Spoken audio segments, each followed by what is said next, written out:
pessoal, bem-vindos a mais um bate-papo no nosso canal do YouTube da Eletrionco. E hoje nós temos uma presença de uma pessoa para lá de especial, a fisioterapeuta, a professora doutora Mirela Dias. Que eu já adianto aqui e falo muito obrigada, estamos muito felizes e honrados com a sua presença aqui no nosso canal. Eu que agradeço. Agradeço imensamente o convite para falar de oncoginecologia com vocês, para conversar um pouquinho com vocês.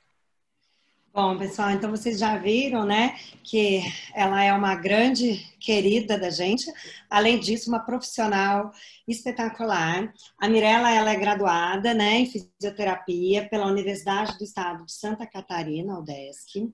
Ela é especialista em saúde baseada em evidência pelo Hospital Sírio-Libanês. Ela é mestre em saúde pública pela Universidade Federal de Santa Catarina, doutora em Ciências Médicas, também pela Universidade Federal de Santa Catarina, docente do curso de Fisioterapia da UDESC, uma das coautoras do livro Eletrotermofototerapia em Oncologia, no capítulo de reparação tecidual. Ela é fisioterapeuta do Centro de Pesquisa Oncológica de Santa Catarina, o CEPOM.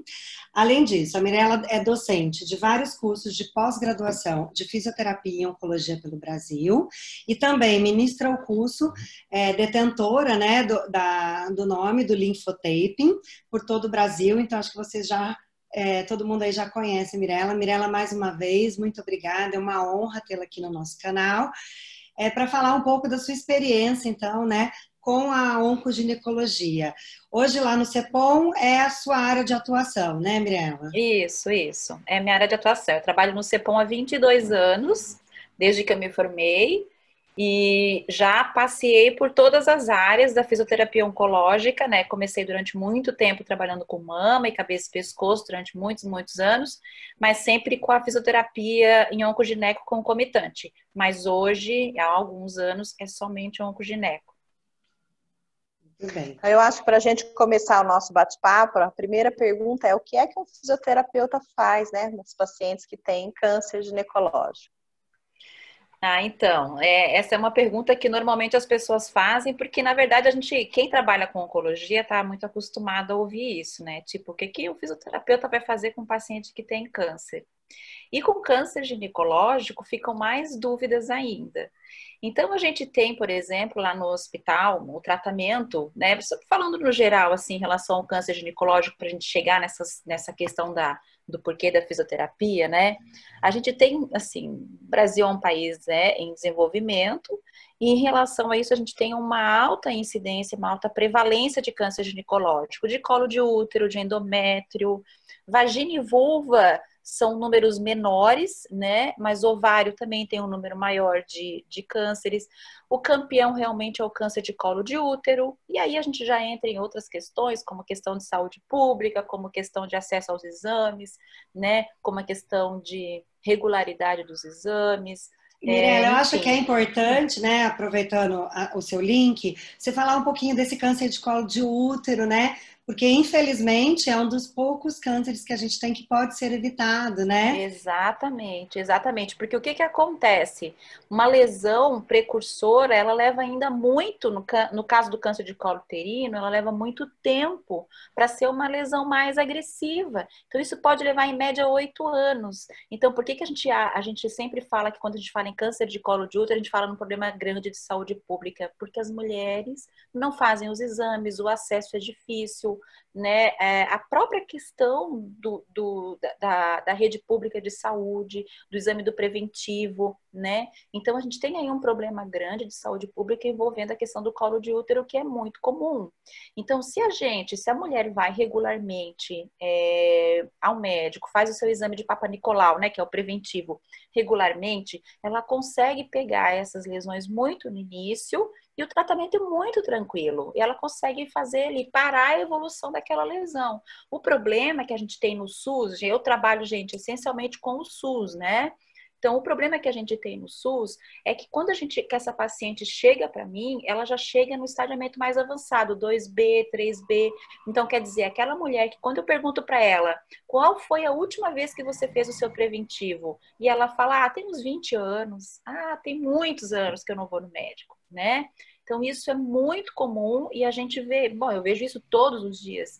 E aí e às vezes eu fico pensando, meu Deus, como é que chegou, né, para fazer a consulta, como é que chegou para o tratamento com 4A, 4B, que são estadiamentos avançados, com já comprometimento de bexiga, comprometimento de outros órgãos. Acho que é a falta de Mas é informação, isso, né? né? É exatamente. Às vezes a mulher tem sintoma também e não busca, não vai no médico. Ela tá com sangramento. Eu tenho pacientes que falam assim: eu tô com sangramento tem 5 anos e não procura. Sangramento pós-menopausa, né? Isso Pois implica é. diretamente no tratamento, né? Na Claro, agressividade do tratamento, nas claro. complicações que a gente acaba vendo no dia a dia, né?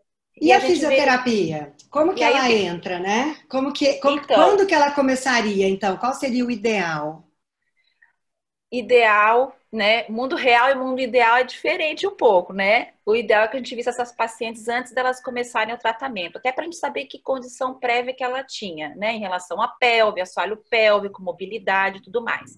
No entanto, essa paciente vem para a fisioterapia já um pouquinho depois. Ela começa a fazer o tratamento, ela faz a químio, ela faz a rádio, normalmente faz a químio e a rádio juntas, quando é câncer ginecológico.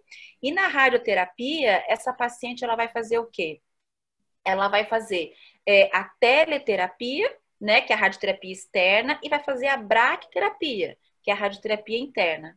Então, fazendo esse tratamento, ela vai ter algumas complicações. A radioterapia, com as duas modalidades, a externa e a interna, ela pode trazer um monte de sequelas para a paciente. Então, quando essa paciente chega para a fisioterapia, ela chega com muitas queixas. Ela pode chegar com uma queixa de incontinência urinária, uma queixa de incontinência fecal, uma queixa com mucosas muito inflamadas na região vaginal.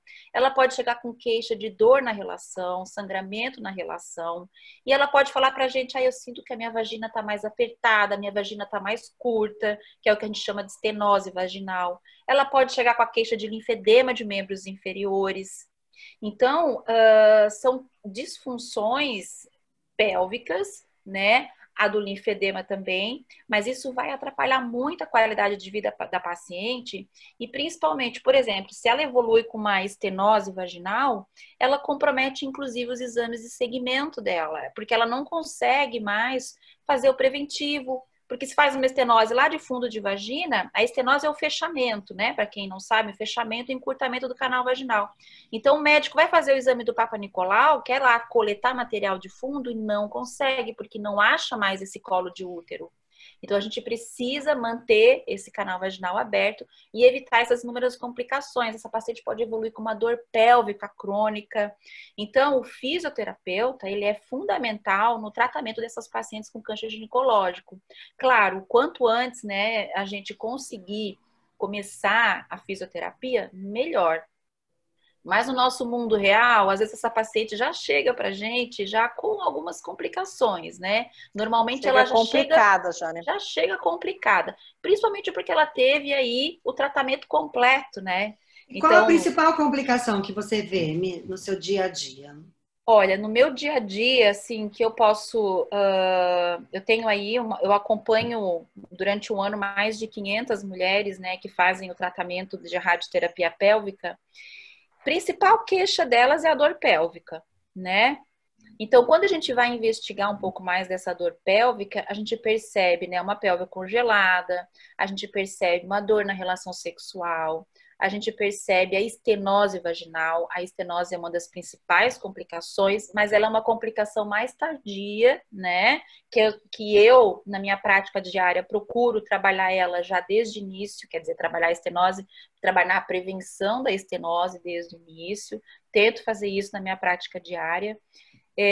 O linfedema é muito comum também, mas ele é mais comum em algumas pacientes que fizeram uma radiação onde pegou linfonodos inguinais e pélvicos, câncer de vulva, que faz esse esvaziamento mais baixo, é um tipo de câncer que a paciente certamente vai evoluir com linfedema de membros inferiores.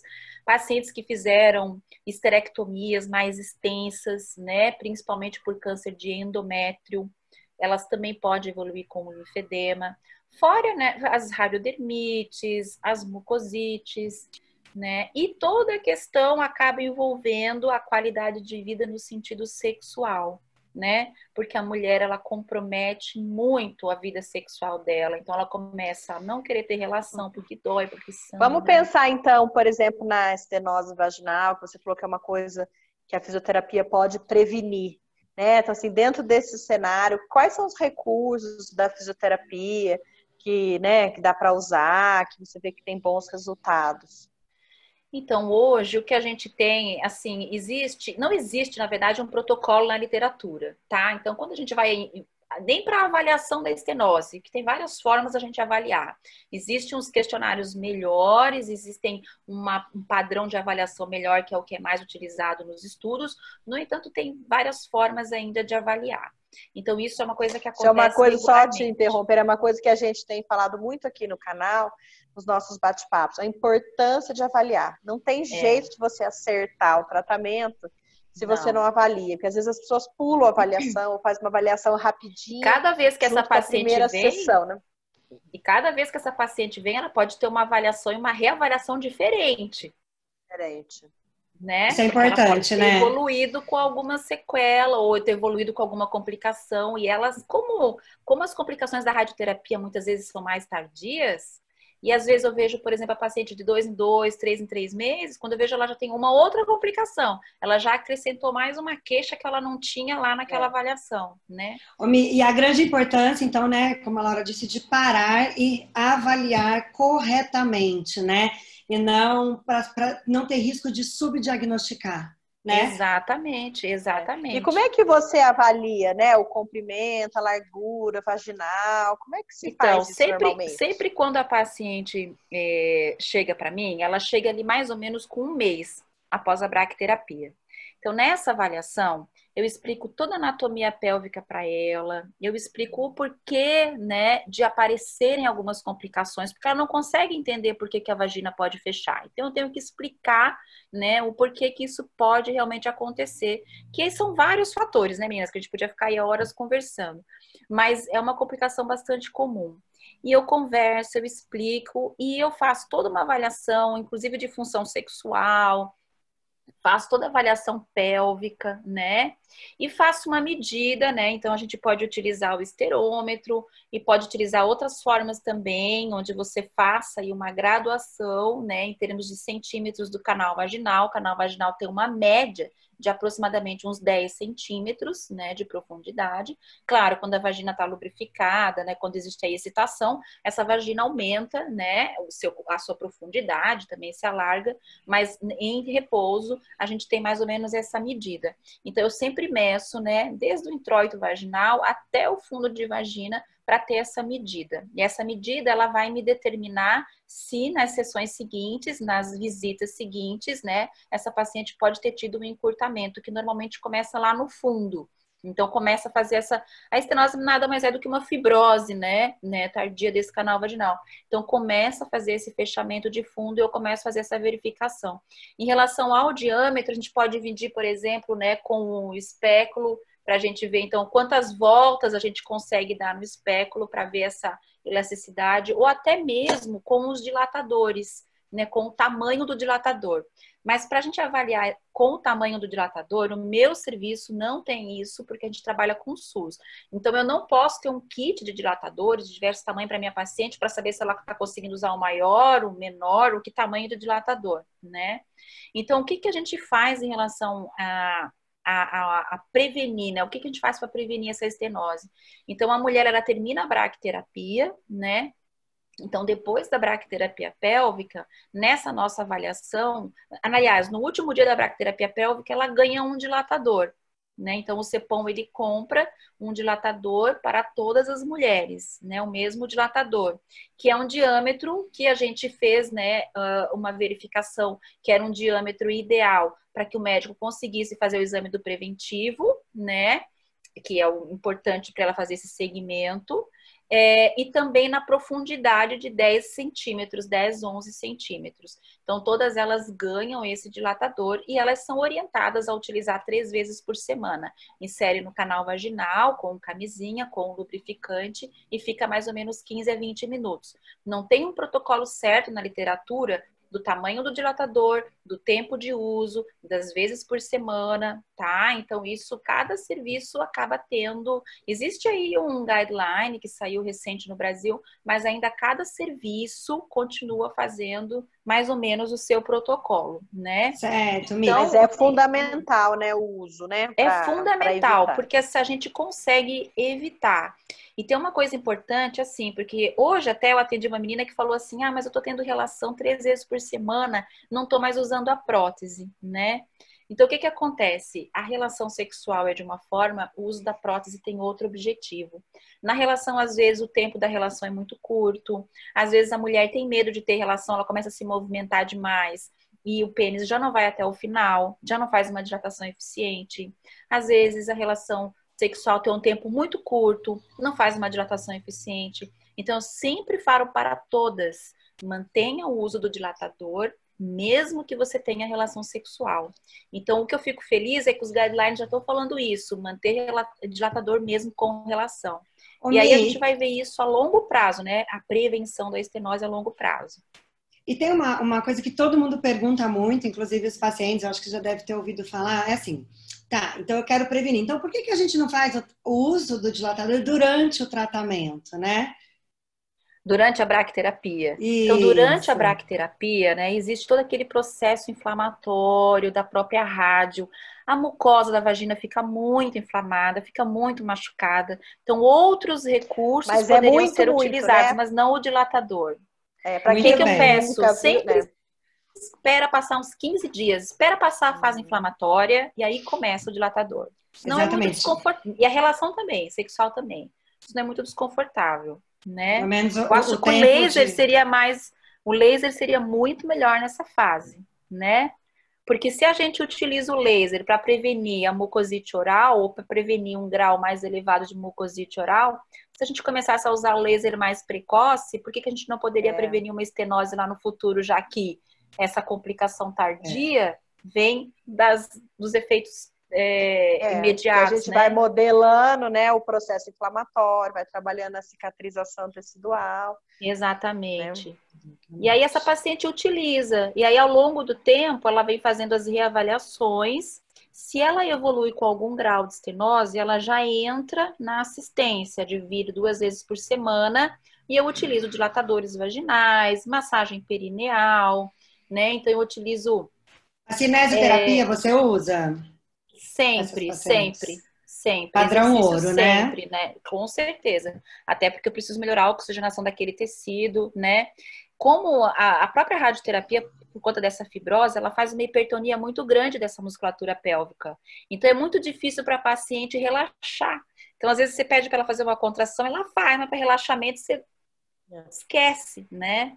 Então, a gente precisa trabalhar, então, muita mobilidade pélvica, muito exercício pélvico, muita massagem perineal, dilatação, né? Então, eu até trouxe aqui, né, os dilatadores que eu uso, utilizo bastante esse dilatador aqui com o ganchinho, porque eu libero essas aderências em fundo. Então, às vezes, quando eu tenho uma estenose já, né, instalada, então eu também uso para fazer toda a abertura do canal, principalmente porque tem muitas mulheres que fazem cordões, às vezes começa só com cordões. Então, liberar, porque isso machuca na relação sexual, pode machucar, inclusive, o parceiro durante a relação. Então, a gente consegue um trabalho muito legal. E eu tenho usado bastante o laser, né? Não posso deixar de falar aqui com as rainhas da Eletro. O laser, assim, porque o que eu percebo, né? Na estenose já instalada, não existe nenhum estudo ainda, né, meninas? Mas o Não. que eu percebo? Que a gente melhora muito, eu consigo diminuir a dor para poder fazer uma dilatação mais eficiente depois, né? Ótimo. E quando a gente faz uma dilatação vaginal que com uma estenose já instalada, sangra muito. Então, o uso do laser também no final, ele melhora esse sangramento, né? Então, Ótimo. menos dor, menos sangramento. Isso. E ainda falando, né, então, da fisioterapia, a gente está focando bem na parte pélvica, né, na estenose. Mas quais orientações essa paciente deve receber para a qualidade de vida dela no dia a dia? Então, o exercício físico, a alimentação, isso interfere na região pélvica dela? Interfere muito, assim, principalmente essa mulher, ela pode evoluir também com alterações gastrointestinais, Uma complicação bem frequente são as retites, as inflamações no reto. Então, a alimentação dela tem que ser muito regulada. Não dá para a gente falar que esse ou aquele alimento é que vai dar mais ou menos alteração abdominal, dor abdominal, diarreia, né, ou inflamar mais ainda esse reto. Mas ela tem que manter uma alimentação regulada, evitar muito açúcar, né, evitar os refrigerantes, evitar bebidas com gás, né? É uma coisa que a gente sempre orienta. Elas fazem um acompanhamento com o nutricionista. E a atividade física, meninas, sempre na avaliação, eu inclusive coleto um questionário que é o IPAC, né, uma versão curta, de atividade física, para saber qual o nível de atividade física dessas mulheres. Eu oriento todas, porque como existe essa fibrose, né, de toda a região que foi irradiada, se essa paciente não se movimentar, não fizer uma caminhada, uma bicicleta, uma atividade física, né? Ela vai realmente evoluir com mais complicações pélvicas. Então, é muito importante. Então, todas elas, inclusive, né, lá no meu questionário sempre tem a questão da atividade física, a gente sempre orienta muito, porque elas precisam realmente fazer atividade física. E pensando em complicações, assim, da pelve, acho que a incontinência urinária, né, que é o que as pessoas mais associam. Como é que você vê, né, essa ocorrência da incontinência, tanto urinária quanto fecal, nessas pacientes? E como é que a gente pode trabalhar um pouco isso na fisioterapia? Então, é muito comum, porque assim, quando faz a radioterapia pélvica, o campo da radiação pega bexiga, pega intestino, apesar de que o radioterapeuta e o físico, eles sempre tentam colocar o máximo de radiação no tumor, né? Só que bexiga, reto, eles vão, com certeza, muita radiação vai pegar esses tecidos vizinhos. Então, essa paciente começa a evoluir com outras complicações. Ela começa a evoluir principalmente com urgência urinária, né? Então, é uma paciente que faz, né, urgência urinária, bexiga hiperativa com muita frequência, né? Então, para essas pacientes, fisioterapia pélvica, exercícios. Eu gosto bastante de eletroestimulação de tibial, eu uso bastante. Algumas vezes eu associo com parasacral, com boas respostas nesse tipo de incontinência. Ela pode evoluir com a incontinência fecal, mas o problema da incontinência fecal é muito mais pela diminuição da complacência retal, né? Porque ela fica com esse estreitamento, diminui. Então, ela tem uma urgência fecal, mas essa urgência fecal é muito mais pela diminuição. Então, ela, por exemplo, chega fezes e ela já quer logo ir para o banheiro, então ela muitas vezes não consegue, muitas vezes perde muco, né? Do que a urgência fecal que a gente pode tratar lá com a eletroestimulação, por exemplo. Então, às vezes a gente trabalha com balonete. Me chama a atenção saber como é que são os sintomas de fisioterapia pélvica mesmo, né? Esses sintomas que a gente está acostumado, né? Relacionados à saúde da mulher, à saúde do homem, dentro de um paciente oncológico, que tem todas, né, as suas particularidades, né? Exatamente. E às vezes une todas essas complicações num paciente só, né? Então, é uma paciente que evolui com estenose, evolui com retite actínica, evolui com disfunções sexuais importantes, evolui com dor pélvica crônica. E ainda, né, nos recursos. Você usa alguma forma de compressa, né? Você orienta que elas usem ou uma compressa fria, ou chá de camomila, ou uma compressa quente, né? Vocês têm esse tipo de orientação no serviço? Temos. Principalmente durante a bracterapia. Então, ela utiliza sempre. Elas fazem o banho de assento com o chá de camomila e elas ganham, né, a bombinha lá para fazer, então, internamente também, porque isso alivia muito esse processo inicial de ardência, né, da própria radiodermite ali aguda e tudo mais, as mucosites que se desenvolvem na região. Isso traz um conforto muito grande para elas. Eu sempre oriento que elas fiquem utilizando ali uns 2, 3 meses. O pessoal da enfermagem, às vezes, fala só durante a radioterapia, mas eu acho interessante elas usarem um pouco mais, né? Eu acho que vale a pena. É uma coisa que a gente vê muito nessas pacientes, e que às vezes até um inicial fator limitante para a gente tratar é a dor, né? Elas têm dor, e às vezes quando a gente começa a manipular, ela também tem dor, né? Então, se ela puder sair correndo, ela sai. É que a gente segura ela lá, né? E como você falou, por isso é a importância de explicar, né? O que está acontecendo, o que a gente está fazendo. Explicar, eu queria saber sabe? isso. Como é que você lida com essa dor física, né?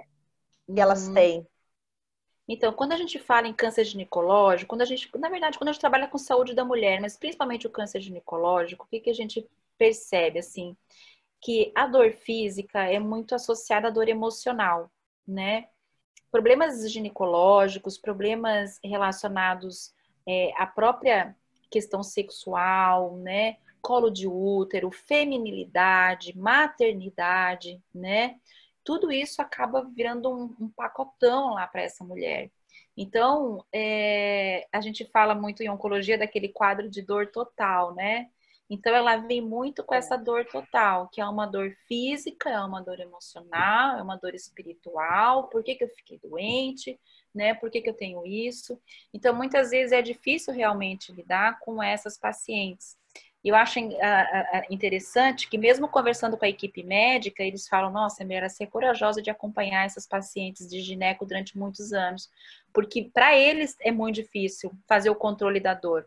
O controle da dor oncológica pélvica dessas mulheres com as sequelas da radioterapia pélvica é bem difícil, porque elas têm uma dor muito grande. E às vezes é uma dor que a gente também não consegue lidar, né? É muito difícil. Então, por isso que eu sempre falo, faz atividade física, movimenta essa pelve, faz exercícios, né, de pró-assoalho pélvico, trabalha essa musculatura, né? Então, acho que alguns recursos, a massagem, né, perineal, eu acho que alivia bastante, orientar ela, ensinar ela a fazer a massagem perineal, o uso do dilatador para evitar ainda mais fibrose, né, desse canal vaginal. Então, essa movimentação pélvica é muito importante. Mas lembrando assim, que não é só essa questão, né, porque a questão emocional dessa mulher sentir que eu não sou mais tão feminina quanto antes, né, a questão sexual não é a mesma, eu já não tenho mais o mesmo desejo. Lembrando que os ovários também estavam naquele campo de radiação. E se os ovários são atingidos, existe uma diminuição muito grande do estrogênio. E o estrogênio é o nosso combustível. Então, imagine uma mulher de 30 anos, né, no auge aí da sua sexualidade e tudo mais, com o estrogênio zerado, porque esse ovário, né, estava lá no campo de radiação. Então, imagina essa mulher, né, tendo que E lidar mudando com toda todas essas situações, né? mudança morfológica, né, também da Exato. vagina, então, né, é muita mudança para a mulher, né, nesse momento. E eu não poderia deixar de te perguntar um pouquinho se você encontra a aplicabilidade do tape, eu sei que você é uma expertise no tape, né, nessas pacientes, se é possível a utilização, né, se você encontra esse campo para o tape. Então, eu uso bastante nas pélvicas. Primeiro porque, assim, muitas vezes a própria dor na região perineal, eu coloco o taping bem na região, bem ao redor de grandes lábios, para tentar aliviar aquela região. Coloco sem intenção nenhuma mesmo, né, tentando aliviar e ajuda bastante. Na região suprapúbica, onde faz muita fibrose, principalmente por causa da radioterapia externa, então a gente também tem uma boa resposta com o uso de, não vamos falar aqui de formatos e tensões e tudo mais, mas tem uma boa resposta. Isso a gente indica o seu curso, né? Quem quiser Isso, saber um pouquinho mais. curso para aprender, não, né? mas para E de o próprio verdade. linfedema, né? De membros inferiores. Então, é importante a o gente linfedema discutir, de vulva, né, gente? Elas fazem muito linfedema de vulva. Então, a gente pode usar o taping direcionando para as regiões mais livres, para ser absorvida essa linfa. Membro inferior do mesmo jeito. Daí a gente faz a fisioterapia descongestiva complexa, né? O nosso padrão ouro. Pode usar o taping associando. Então, realmente, a gente tem bastante aplicabilidade nessas pacientes. Pode usar o laser. Gente, o laser é fantástico, né? Assim, eu aprendi muito de laser com vocês, aprendo ainda, recorro sempre que necessário, mas é muito, muito bom, realmente. O que eu gostaria é que essas mulheres pudessem fazer o laser um pouco antes, porque eu acho que elas iam ter uma boa resposta. A gente não sabe se vai prevenir a estenose lá na frente ou não, né? Seria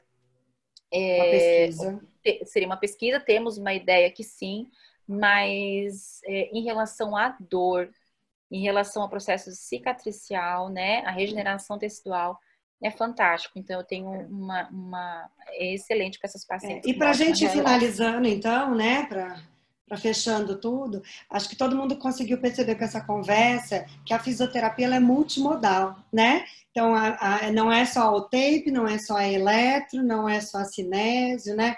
Então, o fisioterapeuta ele precisa entrar num contexto especializado de atendimento para essas pacientes, né? Então, eu queria saber se você pode falar um pouquinho, né, dessa multimodalidade e do contexto do atendimento. Quando a gente trabalha com oncologia, a gente nunca pode trabalhar sozinho, né, Ju? A gente sempre vai ter que fazer um trabalho em equipe. Quando a gente trabalha com oncologia pélvica, a gente precisa de uma assistência muito, muito individualizada e muito onde a gente consiga englobar todas as áreas. Porque essa paciente, ela vai passar por todos os profissionais, né? E os profissionais, eles vão poder fazer os encaminhamentos adequados. Então, ela precisa do nutricionista, ela precisa do psicólogo, muito.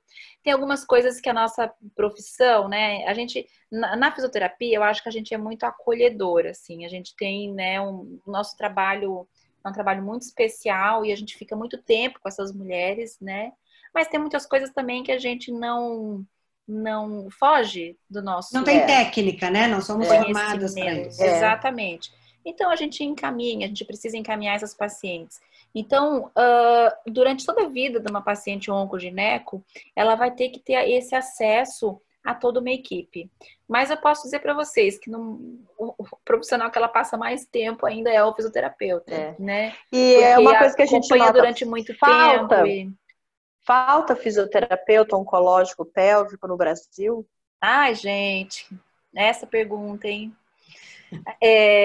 Quando a gente vai para oncologia, todo mundo começa na mama, né? A parte pélvica, gente, é bem esquecida dentro da oncologia. Tá começando, a gente tem ouvido falar mais aí nos 2 últimos anos, é uma coisa que eu fico bem feliz. Mas, normalmente, por exemplo, no hospital que eu trabalho, eu sou a única que trabalho com essas pacientes pélvicas. Porque você precisa ter uma formação em pélvica e uma formação em onco, né? Então, assim, não dá para você ter só uma formação em onco e vou lá me divertir na oncologia pélvica. Então tem um mercado de trabalho aí, né? Para as pessoas, para os fisioterapeutas que estão se formando.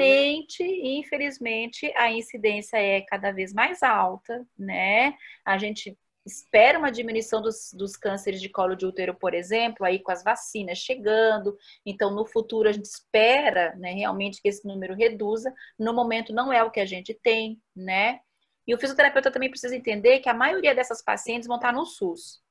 Porque as pacientes de convênio, normalmente, elas conseguem fazer um diagnóstico antes e elas não chegam a fazer o tratamento tão avançado. Não é a maioria tão agressivo. Né? A maioria tá lá, o do agressivo tá lá no SUS, né? Normalmente mas assim, realmente, Laura, é uma área aí de grande possibilidade, né, de atuação, né? O fisioterapeuta, ele vai precisar das duas coisas, da onco e da pélvica, né? Isso que eu falo, nós que vimos a pélvica nascer, agora estamos vendo a oncopélvica ganhar força dentro da fisioterapia. Nossa, né? Coisa mais linda. E uma coisa que a gente também tem discutido muito, né, Mi, é as alterações pélvicas na paciente com histórico oncológico, né? Então, entender de oncologia no momento, pelo alto índice de pacientes, né, com histórico oncológico é muito importante, né?